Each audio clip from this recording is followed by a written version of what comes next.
With a severe shortage of volunteer firefighters across New York, the state is taking its first step to help keep those volunteer fire departments fully staffed. 2 on your side's Nate Mills is in the studio now to explain the new bill coming out of Albany. Nate? Yeah, that's right, Courtney. The state assembly passed a bill this week that would increase the tax credit for volunteer firefighters and ambulance workers. Assembly member Karen McMahon of Western New York co-sponsored the legislation in the state assembly. In a statement, McMahon said increasing this tax credit is a fiscally responsible way, an important and appropriate way to recognize their service and help ensure local fire departments and ambulance services remain fully staffed. We spoke to Senator George Borrello today about the bill that is in review with the New York State Senate.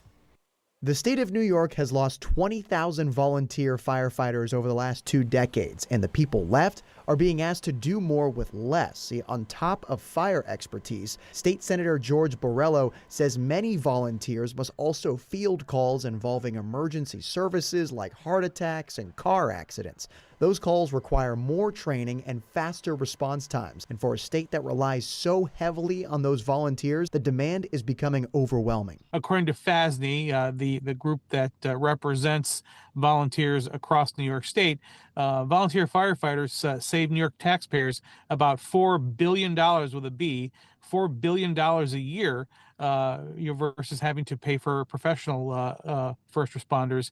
And most people in New York State and most communities are protected by volunteers. The state assembly passed a bill this week that would quadruple the annual tax credit for volunteer firefighters and ambulance workers, from $200 to $800 for individuals and from $400 to $1,600 for married joint filers. It's not enough money to change someone's mind who doesn't want to volunteer, but it might be the extra push and the incentive. And on top of that, it's also a way of saying thank you. Borrello says the tax credit alone won't solve the problem, but for now, he says the bill is the least they can do to help. Chances are you have to wait a long time for a class to be held. It's probably held a long way from where you live.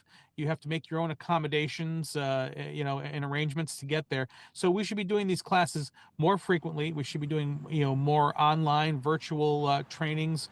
We should make it easier for people who want to volunteer their time to become certified. Right now, the proposed legislation is in the Senate's Budget and Revenue Committee. It has a couple of steps to go before hitting the Senate floor. Reporting on your side, I'm Nate Mills with Channel 2 News.